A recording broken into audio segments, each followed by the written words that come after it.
3 idées ce matin pour éviter la procrastination de l'entrepreneur. Et est-ce que ça vous arrive? Moi, ça m'arrive aussi.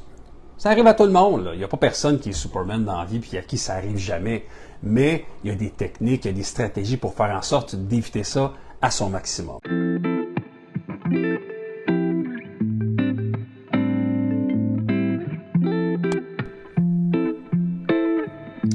Bon matin les entrepreneurs, bon matin, bienvenue au Café Expansion du mercredi 10 avril. Hey, ça avance, le printemps arrive, on a-tu hâte? Pas à peu près. En tout cas, moi j'ai hâte. Ce matin, on parle de trois trucs, 3 idées, 3 stratégies pour éviter la procrastination entrepreneuriale. La procrastination, là, tabarouette que c'est compliqué. C'est compliqué, là. Et les entrepreneurs à qui je parle au quotidien, ils n'arrivent pas dans leur cerveau à classer l'information, à faire en sorte d'aller plus vite, de planifier. Puis c'est pour ça là, que je l'ai fait ce live-là. C'est pour ça que je me suis dit, coudonc, il faut faire de quoi? Il faut aider le monde. À un moment donné, on veut être partout, on veut tout faire en même temps. Puis au bout de la ligne, on n'avance pas. Même qu'on n'avance pas, on recule parce que quand tu stagnes, puis c'est comme, OK, je veux faire ça, mais là, cette idée-là arrive, mais là, il y en a une autre idée qui est comme, il a l'air, elle, là, ou ce contrat-là, il a l'air meilleur, ou, tu sais, il faut se positionner, il faut que tranquillement, on puisse être capable de regarder c'est quoi les options, puis arrêter, là, d'avoir la tête partout, là. Un projet à la fois, une idée à la fois, puis quand on a une idée, on y va à fond, on y va à 150%. Donc, 3 idées ce matin pour éviter la procrastination de l'entrepreneur. Et est-ce que ça vous arrive? Moi, ça m'arrive aussi. Ça arrive à tout le monde. Là. Il n'y a pas personne qui est Superman dans la vie et à qui ça arrive jamais.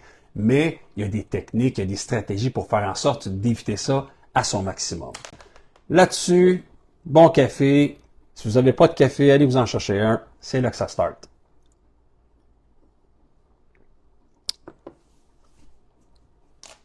Bon, premièrement, qu'est-ce qui cause ça? Qu'est-ce qui fait en sorte qu'on procrastine, hein, qu'on finit par s'emmerder, ou qu'on trouve ça plate, ou qu'on manque de motivation, ou que... Qu'est-ce qui se passe? Comment ça se fait que des choses comme ça arrivent? On parle d'habitude, hein, à un moment donné, ça fait tellement longtemps qu'on fait ça qu'on perd un peu le will, hein, on perd un petit peu la motivation de le faire. On manque de challenge, ou on est trop habitué ou confortable dans nos pantoufles. À un moment donné, ça fait en sorte que tu sais, bon, des nouveaux défis, des nouveaux challenges, bon, écoute, ça me tente pas. J'ai pas le goût, j'ai pas le temps, j'ai pas l'énergie pour ça. C'est parfait. Il n'y a pas de mauvaise position. Si vous êtes confortable là-dedans, si vous êtes confortable dans vos pantoufles, puis vous êtes bien, vous avez travaillé fort toute votre vie, vous voulez un niveau de stress moins élevé, il n'y a personne qui va vous dire que vous êtes dans le champ si vous le faites parce que vous le décidez. Cependant, si vous êtes un peu plus dans l'impression de manquer le bateau, on est ailleurs. Là, à ce moment-là, c'est pour ça que je vous expose 3 trucs assez faciles qui vont vous permettre, dans le fond, d'aller plus vite puis d'éviter là, que ça stagne. Là, hein? Et voilà. Premier truc, on parle de liste de tâches. Je le sais, c'est plate de faire des listes, des maudites listes. Ma femme, elle adore ça, faire des listes. On m'en fait tous les jours des listes, tous les semaines, tous les mois des listes. Plus capable. Plus capable.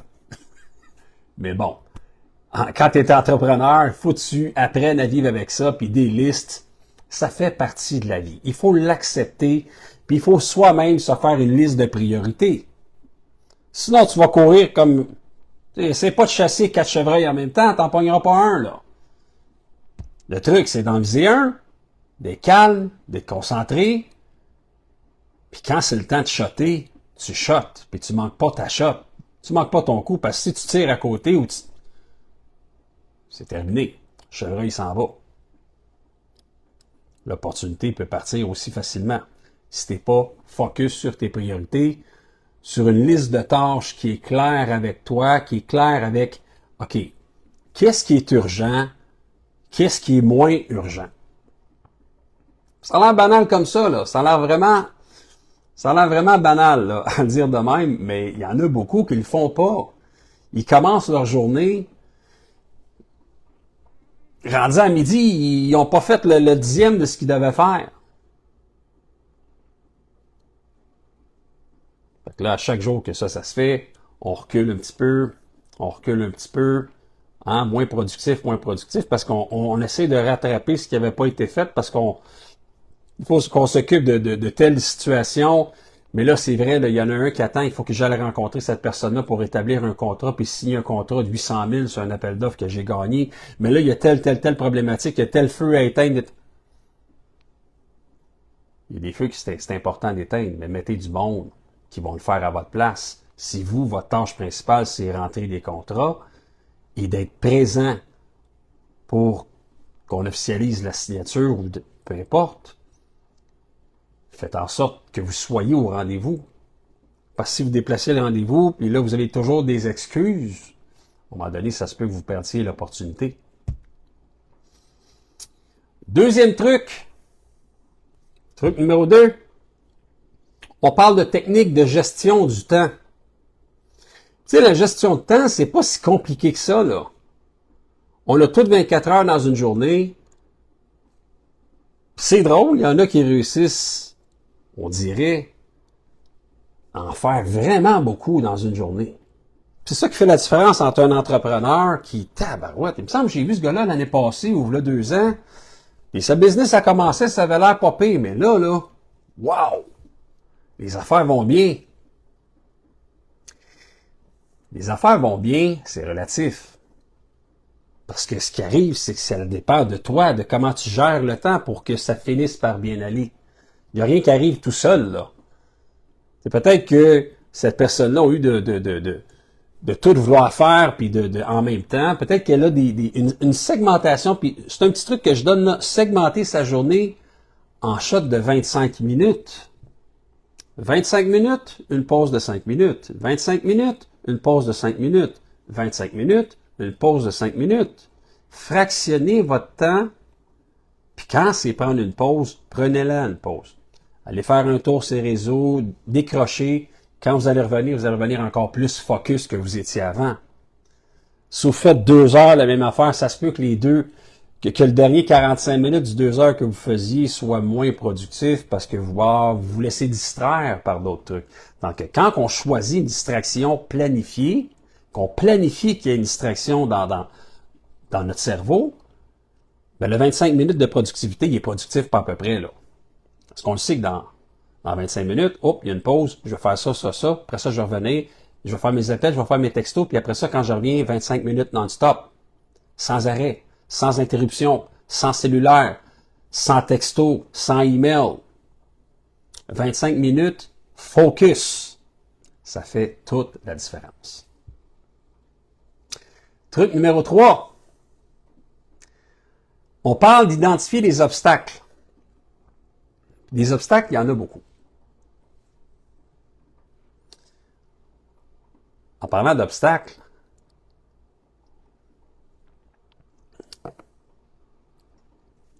qui n'a pas eu des obstacles dans sa vie? Qui? Que celui qui n'a jamais péché me jette la première pierre, comme dirait Jesus, you know?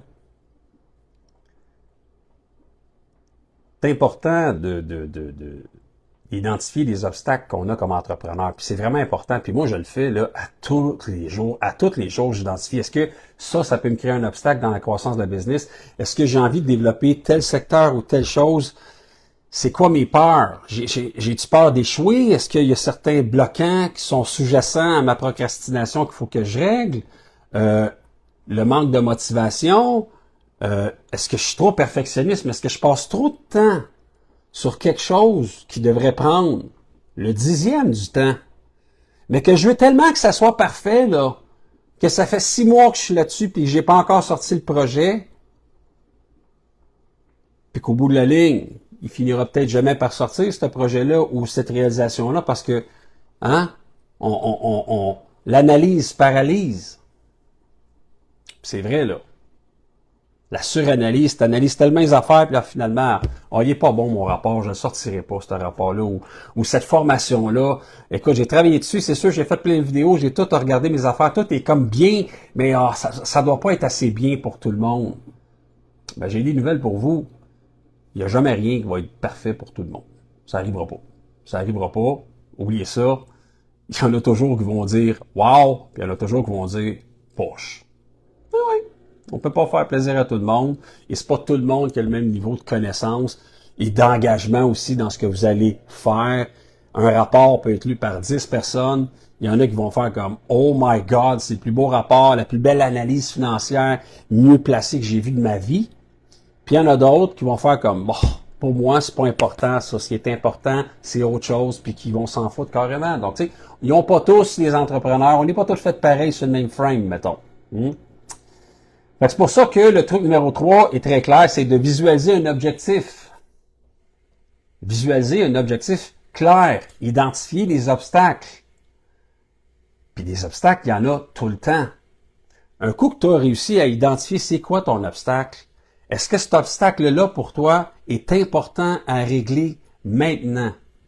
Si oui, et si ça te cause une problématique dans la mesure que, je sais pas, moi, tu as de la misère à parler en public, tu deviens rouge comme une tomate, tu as de la misère à communiquer avec les gens parce que c'est pas ta force, la communication, mais peut-être qu'un petit cours en communication ou en gestion de stress, il y a peut-être des choses qui seraient importantes à faire si ça fait partie de ton cheminement puis que tu veux devenir conférencier. Donc, c'est toujours une question d'objectif. Si ton objectif dans la vie, c'est de ne pas être conférencier puis que ça te passe 100 pieds par-dessus la tête, oublie ça, tu perds ton temps à aller faire un cours comme ça. C'est mieux de passer ton énergie à apprendre d'autres choses qui vont te servir à ton entreprise, qui vont te servir à ta croissance, faire en sorte que tu puisses aller encore plus vite dans l'atteinte de tes objectifs. Fait que c'était pas mal ça, les 3 petits trucs aujourd'hui. Donc, je recap. Planification et priorisation pour le truc numéro 1. Truc numéro 2, on parle des techniques de gestion de temps. Hein? Donc, des pauses, planifier, faire en sorte que le temps passé dans nos actions sont beaucoup plus efficaces. Et le truc numéro 3 qui est identifier les obstacles. Les obstacles qui sont clairs, qui nous empêchent d'avancer dans une optique de où on veut aller, bien sûr. Hein?